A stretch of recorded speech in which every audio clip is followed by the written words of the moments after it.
በቀን በ2 ቀን በ3 ቀንና በ4 ቀን የሚባለውን ሂሳብ ተውትና በሳምንት $10 ብቻ ብታገኙ አስባችሁታል? በወር $40 40 ሲባዛ ሂሳቡን እናንተ ስሩት። እኔ ግን እያልኩ ያለሁት በወር ከ$40 በላይ መስራት የምትችሉበት ፕላትፎርም አለ እያልኩ ነው። ከዚህ ፕላትፎርም ላይ ጆይን አድርጎ ለመስራት ግዴታ የሚያስፈልጉ መስፈርቶች አሉ።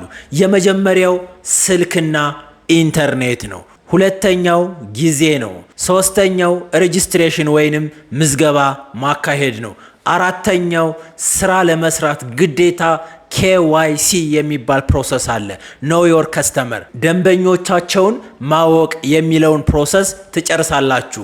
ከዛም በኋላ በየቀኑ በየሳምንቱ በየጊዜው የሚወጡ ታስኮችን ትሰራላችሁ። ለመሆኑ ስራው ምንድነው ካላችሁኝ፣ ኔትወርክ ማርኬቲንግ ነው።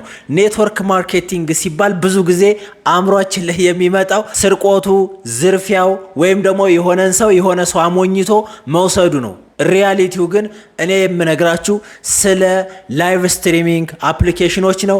ኒኪ ላይቭ ላይ ጆይን አድርጋችሁ ስሩ። ኒኪ ላይቭ የብዙ ሰዎችን ህይወት እየቀየረ ነው።